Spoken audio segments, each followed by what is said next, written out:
Sometimes the technician in us wants to tell them how to fix it with the price involved and everything. And sometimes we have to switch that hat. And they already understand what they need. Let me talk to them about how it saves their company, not just the dollar signs and how they can save some money. Companies don't care about saving money. They care about not losing money. And there's a huge difference in that, because I can tell you right now, oh, I'll fix your laptop for $50. Or I tell you, if I don't fix your laptop, you're gonna lose $150. Welcome back to the MSP Pipeline. I'm your host, Kyle First, and today I'm sitting down with Daniel Aguilar, the founder of Ace Technologies. You know, Daniel has a different path than most. He didn't leave corporate America 10, 15 years ago. He started about 2 years ago, actually, and he's built up this business. He's doing a great job here.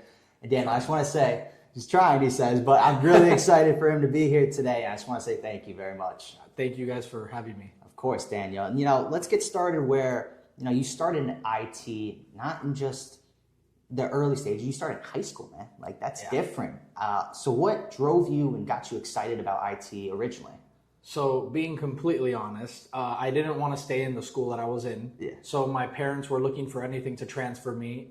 Braddock at the time, their admission was already closed. So the only thing they said was sign up for IT. And, you know, I'm actually very glad that it ended up working out like that. Because I won't lie. I walked into that school, I started IT, and I was like, this is the worst thing. Nobody can convince me to like this, because my first class was programming. I'm not good at programming. But I ended up doing networking after that and instantly fell in love. I'll never forget that teacher I had, because he got me to, my first week there, take apart a computer, put it back together, and he was like, do you like it? And I was like, yes. He's like, welcome to IT. That's it. You got it. So I love it, man. Now, you worked at a few pretty big companies, right? So what did those roles actually look like? So each company was a little bit different.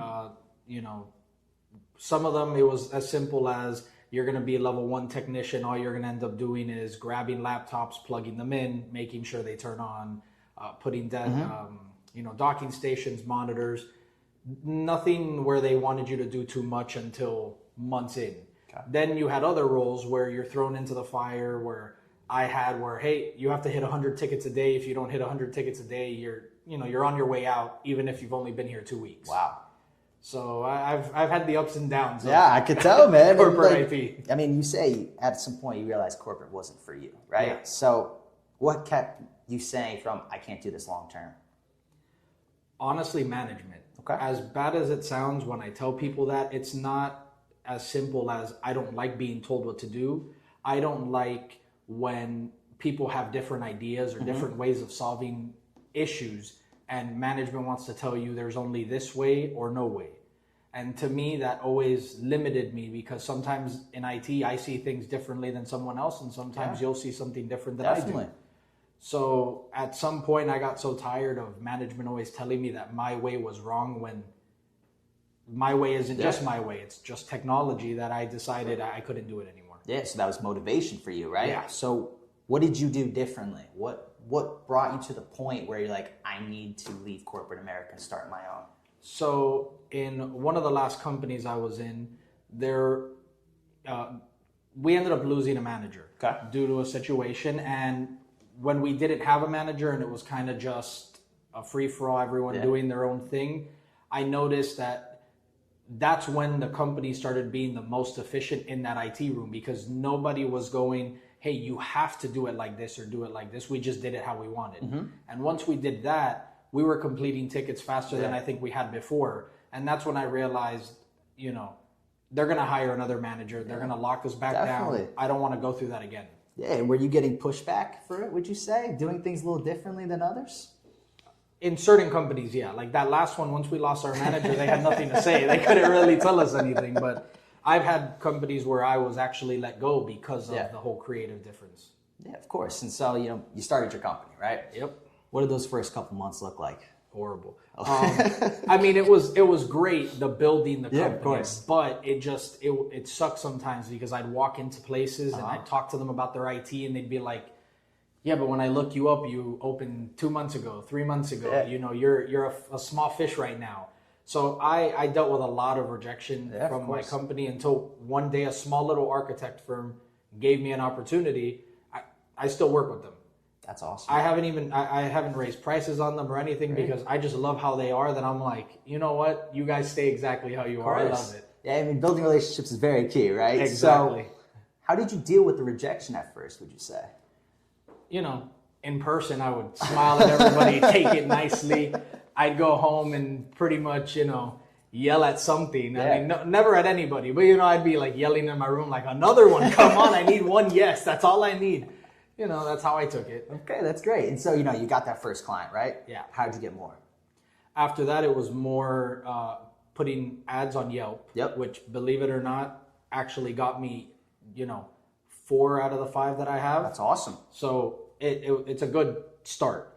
But I've also been like doing cold emailing. Now I've been going to offices and, hey, how's your IT? I offer a free audit, stuff like that. Of course. Whatever gets me in the door just to have a conversation with them. That's awesome. And like, what would you say you were charging back then compared to maybe today?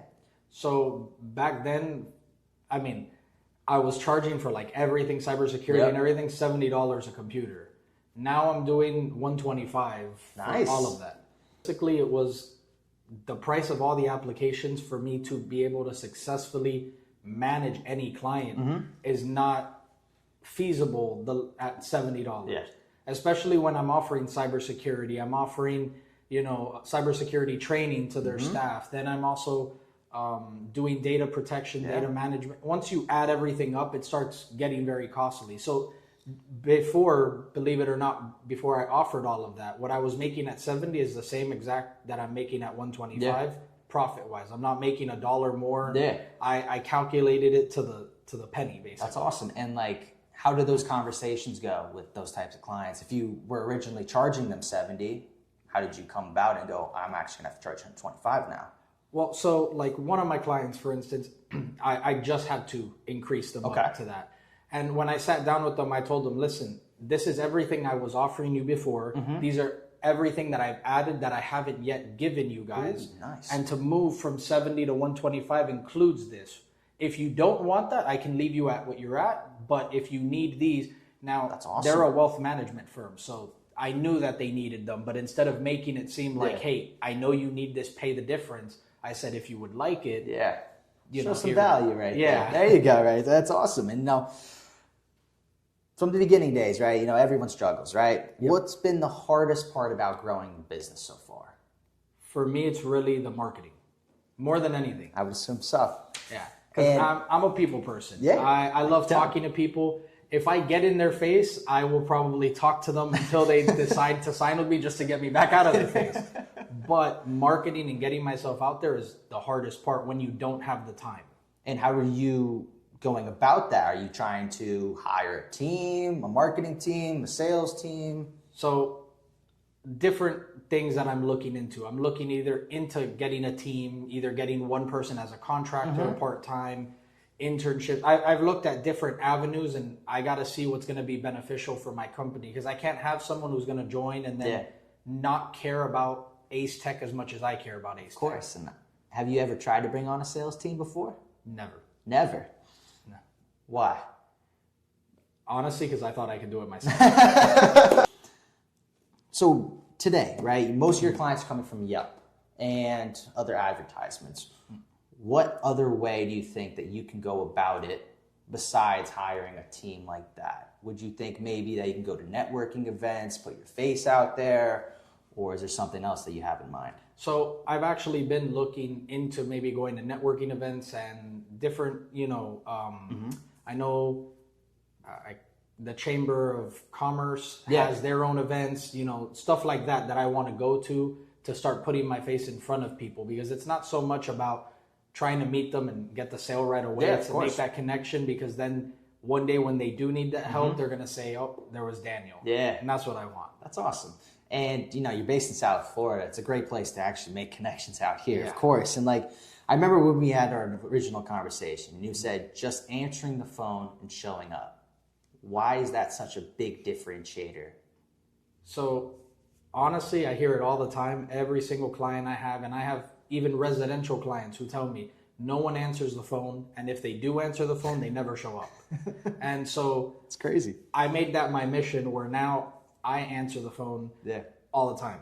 Now, there are times where like I miss a call because I'm on a call. Of course. But as soon as I'm off that call, I'm calling them back. Yeah. Because I don't like to leave somebody thinking, wow, that company didn't care about me because they have so much business. Now, I don't care how much business I have.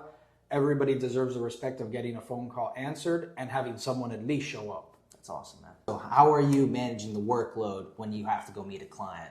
So if it's something that like I know I have a lot of back end work that I have to do, sometimes I'll send a contractor to one of my clients, depending on what client it is and what the situation is. Or if it's something that I know that they need remote, I'll just take it on remote while still working on the back end stuff. Yeah, and are most of your clients based here in South Florida? Yeah. All of them? Yeah, one of them has an office, well, recently closed an office in New York, but they have an office in Texas and they're opening one up in Chicago. So handling those two as well. That's exciting, man. Yeah. Good for you. Yeah. Do you have to travel for that? I'm hoping so. Oh, yeah. Get a little out of the country. I love it, man. Love it. And you know, I know you haven't been in the business for as long as 10 years, but like when things have gotten slow, right? What have you done that might have been different than you were expecting to do? So when things get slow for me, I tend to be that person who does a bunch of research and says, oh, let me try this, let me try that. So the last time it got slow, instead of doing that, I decided I was going to find a company that does it. They do like intent basically, where they tell us like, hey, this is what these companies are looking up. This is what they're looking for, and they're looking to buy now. And that's what I've been doing in the last slow period. Now it's picking back up, but it gets me now to start learning what companies are looking for what, and you know, if they're actually serious or they're just looking to look. Yeah, of course. And I know a lot of technical founders are around in the MSP world, right? It's not a whole, everyone's like, I'm a sales guy. No, a lot of people aren't, right? So at what point did you realize it wasn't just IT, that you actually had to run a business as well? Honestly, at the beginning, as soon as I started the company, I met with somebody who owns a huge MSP down here. And I told him, all right, give it to me straight. How's this going to work? And he told me, he's like, if you think it's just IT, he's like, you're wrong. Really? And he was like, you can do that all you want. He goes, but you're going to stay a small fish forever. He goes, the moment you realize you are not a technician, you are a CEO, and you act like one, your company will take off. Yeah. And how did you feel about that? Honestly, I felt pretty great because I was like, I want to be a CEO. I want that. But I will say it's easier said than done, because being someone who's always done everything myself, now being at that point where I'm like, okay, do I go to this client who is brand new that I know they're not a company, they're just a one person, one time off, or do I sit here and market? I really have to, judge it and, okay, well, the money's a little tight taking that person. And it is a lot different than I thought it was going to be. I would assume so. And like, I know you say that a big part of this business is just listening to clients, right? Absolutely. When did that click for you? Maybe the second time I got called by a certain business. So like the first time I went, I heard what they said, but exactly that. I heard. I wasn't really listening. I was just like, okay, cool. I hear what you're saying. I'm going to do what needs to be done. Once I went back the second time and I sat down with the owner and I was like, okay, I heard you last time, but let's have this conversation more in depth. And he really explained what he was looking for, what he needed. I realized there was a relationship that could be built there that had I not heard him, like had I not taken that time to really listen, that relationship would have never blossomed. Yeah, wow. Why do you think a lot of people that are technical not understand that side of the business? Because a lot of people who are technical, and this is something I've learned being in IT, they're not good with people. And it's not in the sense of that they're not good or they're not nice. It's that they don't understand certain cues or certain situations that requires them to switch hats in the middle of the conversation. And it's nothing wrong with them, nothing wrong with that, because a lot of those people are super successful in their own way. But it's something, like I said, I've learned where as you're having a conversation, sometimes the technician in us wants to tell them how to fix it with the price involved and everything. And sometimes we have to switch that hat and be like, okay, they already understand what they need. Let me talk to them about how it saves their company, not just the dollar signs and how they can save some money, because they don't care. A lot of companies don't care about saving money. They care about not losing money. And there's a huge difference in that, because I can tell you right now, oh, I'll fix your laptop for $50, or I tell you, if I don't fix your laptop, you're going to lose $150. You're going to hear the I'm going to lose 150 compared to I have to spend 50, and you're going to jump on it. And people don't see that like that. They want to make the sale so bad, they're going to shove down your throat. It's only 50. It's only 50, but they don't realize, like, on the back end. But sometimes it's taking that small step back and realizing they don't see what you're saying. Yeah. And when you see that type of situation, how do you specifically go about it? Like, do you come in with the sales aspect, or do you come in like that? Do you just be as a communication type of person and just be real with the guy at the end of the day? So I go in always as real as I can be, because ever since I became an owner, now every time I go into a sales meeting for my own company, I sit there and I'm like, it's not so much about how it's going to cost me. It's about what's it going to save me in hours and time and so on. But you see, I've even noticed salespeople don't do that to me. I do that to myself. And so I realized I don't want to go to a client and then be like, this guy doesn't, he's just trying to sell to me, but he doesn't care about me. I go in and I care about them to the point that then they're like, hey, so how do we make this long term? That then I'm like, all right, now we're talking. And then I push them in that direction. I love that. And I know you're thinking about scaling, right? So what do you think growth looks like for you right now? So right now it's maybe getting 1-2 more clients every month. Okay. I mean, if I could get more than that, I'd never say no to clients. Definitely. That's my goal for right now, getting 1 to 2 for maybe the next year.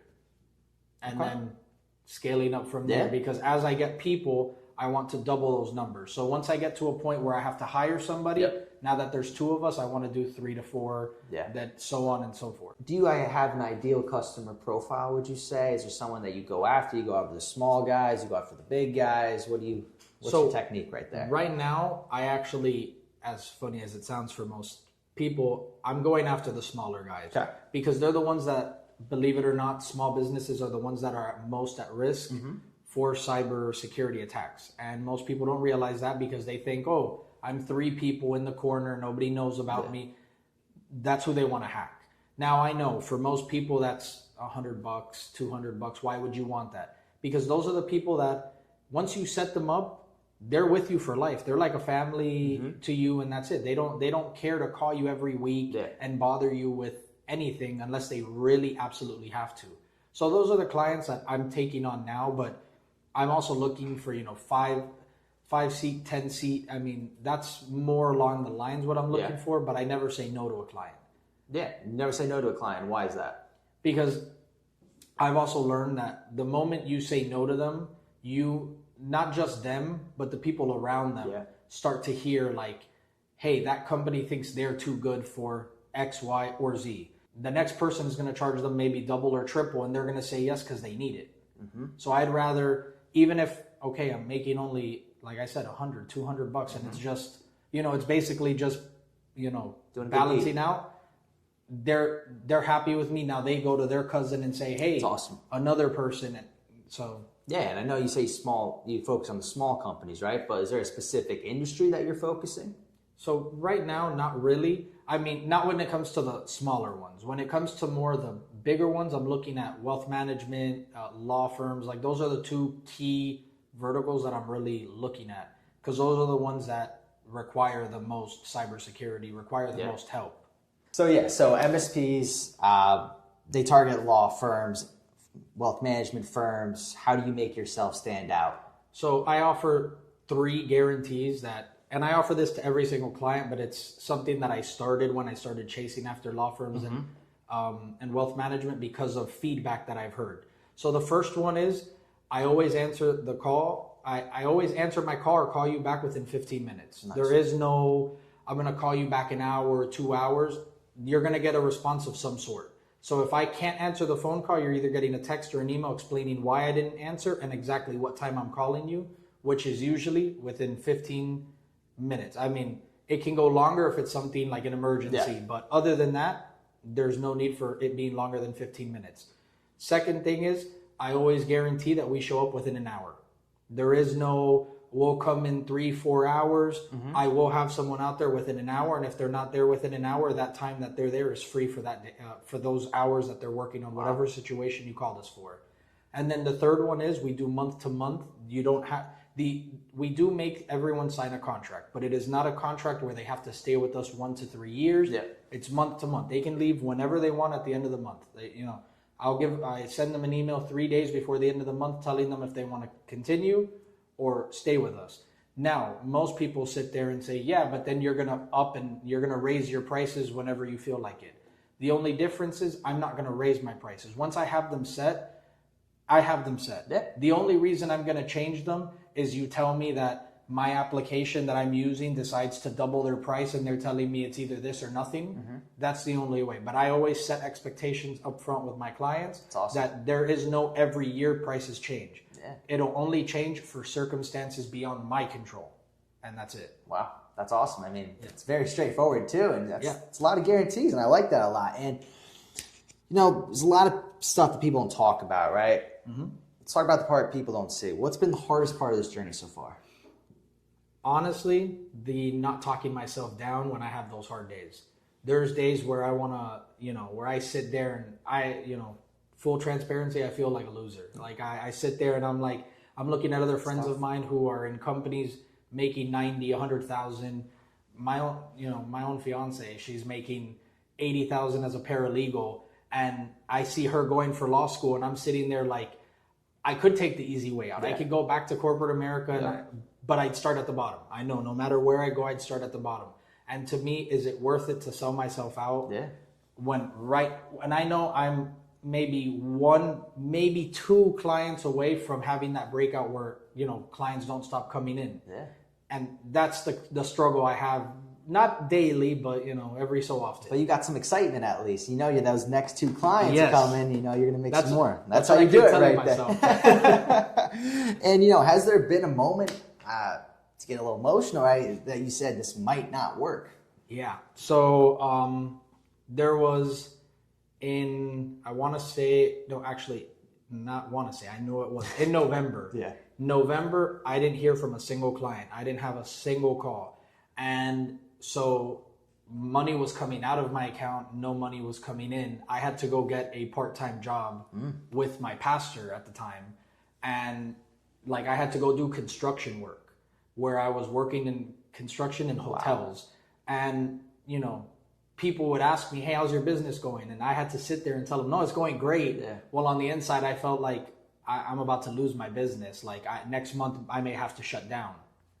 And that was the toughest because when I tell you that was probably the time I had the most amount of people ask me, hey, how's business going when I had nothing coming in. It's tough. It was tough. Yeah, but how did you bounce back then? So one day, one of my clients called me and they were like, hey, we're unhappy with your work, XYZ. And I was like, okay, but I told you if you call, I answer. If you text me, I answer. If you email, I answer. I didn't have any of that. And they took a step back and they were like, oh, what do you mean? And I showed them my email and I put in each of their names, nothing. I showed them their text and I was like, you guys have texted me to say, hey, happy Thanksgiving, Merry Christmas, Happy New Year, but you guys weren't texting me that there's issues. I can't read minds. The systems I put in place, they proactively do patch management, stuff like that I have set up so that the small little things don't have to be worried about. But now if you're going to tell me my printer's not working, I can't guess that out of thin air. I can call you and ask you, hey, how are you doing? And then if you say we're doing great, but the printer's down, I'm not going to show up and fix the printer because it's not down in my eyes. So after that, I had that realization that I need to stop sitting back and saying the clients are going to come to me because I'm marketing. I need to go out there and start chasing them. And then that's where that fire really came and I started hitting that groove. Yeah, love it. And when you hit that groove, like you say, how did it feel? It felt great. Yeah. I'm telling you, I was getting a new client every week. What do you think gets you excited about this industry? that it never stops growing. Yeah. And it doesn't stop changing. I mean, I know in every industry there's always something new to learn, always something.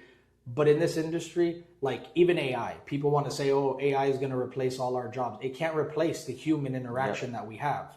So, we learn the AI. Before, when the internet started coming in, everybody said, oh, that's going to replace something here. Yeah. You got to learn it, move with it. So IT is all about learning. And I tell people, it's not so much about keeping up with the competition, because at the end of the day, someone like Kaseya, who's down the street here, they have millions. Yeah. So they're just going to keep on paying to keep up. Where small companies like us, the only way we keep up is we force ourselves to keep up. Yeah. We have to learn. We have to push through. And that's what I also think is a differentiator between those small companies that fail and the ones that keep going. Like I've been seeing recently a lot of small MSPs, even here in Miami, going for sale. They're like, I can't handle this. Here, I'll sell my clients to you. And, Kaseya goes and swoops them up real quick. But, it's because a lot of the people who jump into this think, oh, what I know is enough.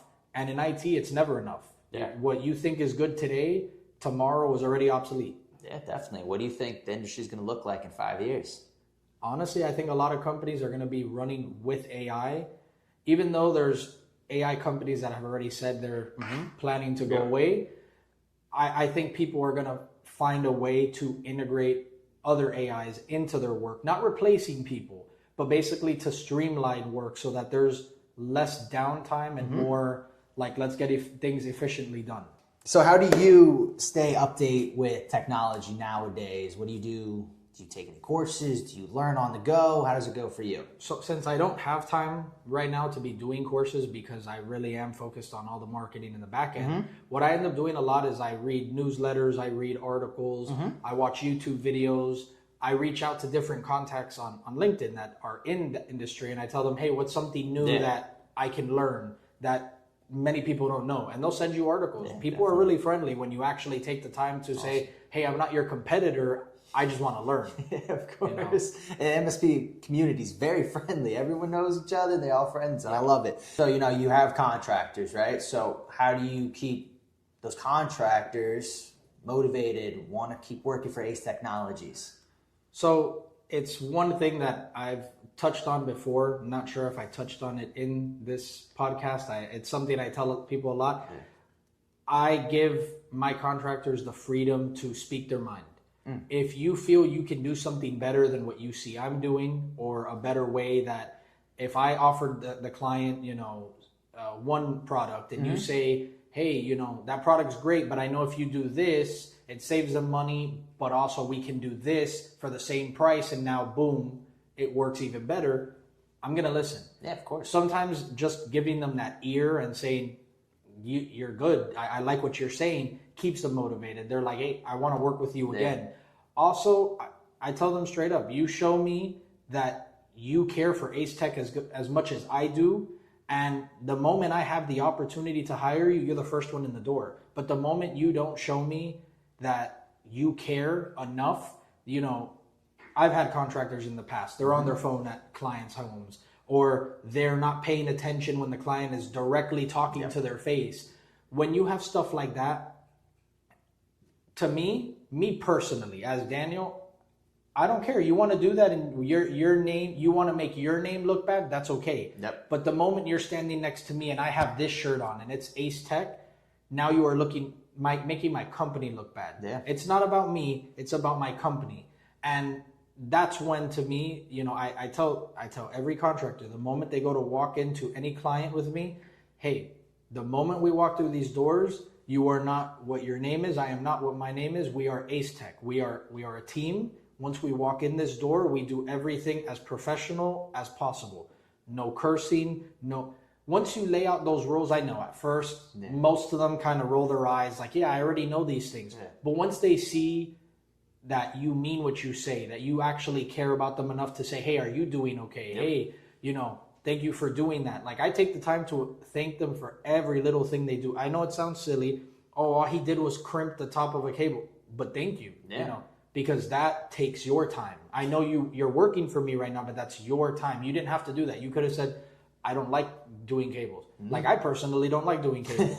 But when my contractors come with me, I'll tell them, look, I'm going to admit to you, I don't like cabling. So if you can please do this to the best of your ability, I would appreciate it. Yeah, that's awesome. They sit there and they're like, wow, he was honest with me. He's transparent. The last contractor I worked with, he told me, he goes, I know you can't pay me what some other companies could pay me, but if you ever need someone full time, I'd be willing to go under the numbers for you. Yeah, that's great. And it's awesome you let them have that freedom.